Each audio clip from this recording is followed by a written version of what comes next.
So what we're going to do is do a little bit of a deep dive into what it takes to come up with this stuff. And then I'm going to give you 5 specific trends from the research. And in addition to the 5 trends, I'm going to give you a stealable idea at the end of each one that you can use in your business. And as I do that, I'm going to encourage you to take notes in a certain way that some of you probably already do. Some of you might be writing down notes. Some of you might be, oh, I'll remember. So you put it in your head. My favorite way of taking notes is to use that device that you have in your pocket. Take it out, take a photo of that slide, of that visual, so that you remember. Because a lot of times what happens is when the speaker comes up and they say, there's 5 things I'm going to tell you. And then you start writing them down. Thing number 1, thing number 2, thing number 3. And then what happens at thing number 4? They go too fast and you miss it. And then you only have thing number 5. And now you're looking at the person next to you. Hey, what was thing number 4? I forgot. It's so unsatisfying. But if you take a photo of that slide, you never miss thing number 4. It's much faster, right? So that's a little hack that helps you to save what's most important for you. And totally useful. So ultimately, what I believe this comes down to for trends is becoming what Isaac Asimov called a speed understander. A speed reader tries to consume everything. But a speed understander, they know what to pay attention to because they're ignoring the stuff that's noise. And wouldn't that be a much better way to spend your day, knowing what to ignore, knowing how to filter out the noise, and just pay attention to what actually matters? Wouldn't that be better? So how do we do that? The method that I use is what I call the haystack method. And the haystack method basically says the better you get at collecting information, the more often you can take your own needle, stick it in the middle, and say that's what it all means.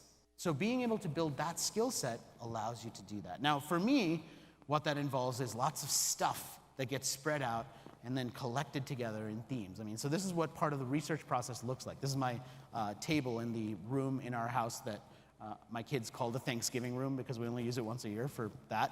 But when I'm consuming information, I'm constantly trying to save the most interesting ideas. I use reading flags in books to save the interesting ideas. This is what books look like for me. I'm constantly reading magazines that don't apply to me. And that's one of my favorite ways to get outside of my perspective. Because when I read Modern Farmer magazine, or Ink magazine with a K, which is all about tattoos, I get to step into someone else's world. And I get to do it in a way that's not algorithmically driven. A lot of stories, news stories, have 8 different headlines for the same story that show up based on who you are and how you get to that headline. In a magazine, you can't do that. The magazine's printed. The story that I see is the same one that you see, it's the same one that you see, it's the same one that you see. And so what it forces me to do is see that perspective on a more even level, because I'm seeing the same story as everyone else. And when I go and look at the stories from all of these other places, I see stories about celebrities I've never heard of. I see ads for products that I don't understand why anyone would want. And so I challenge myself to get outside of my own perspective. And how much does that cost me? $6 at an airport? Easy, right? So I do that. I choose to do that. And you can choose to do that too. Pick up a magazine that you would never have picked up otherwise. Easy to do on your way home. It's not that costly either. I also get the chance to be on lots and lots of different stages. And when I get to be on stage, I get to talk to the other people who are on stage. Sometimes. If it's Jay Leno, he's flying in and out, I don't really get that chance. But I get the chance to talk to other speakers who talk about other things, and I learn from them too. It's constantly getting this input in, constantly bringing it in. And eventually, what it allows me to do is capture what's most important. And so what I want to share with you is what that process looks like in a very quick 45-second time-lapse video. And in this video, what you'll see is the process that I go through every year to try and identify what the trends are. So what you're seeing in this video is me capturing different ideas, clipping them together based on what the themes of the ideas are, trying to take ideas from one place, move them over to another place, and find the patterns between them. Elevate the thinking to what this idea really actually means. What's the theme of it?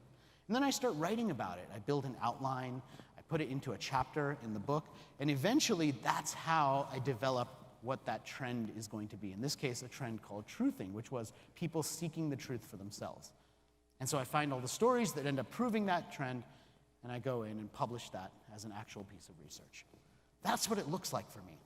And so eventually, what it turns into is non-obvious trends. And my definition of a non-obvious trend is a unique, curated observation of the accelerating present. A curated observation of the accelerating present.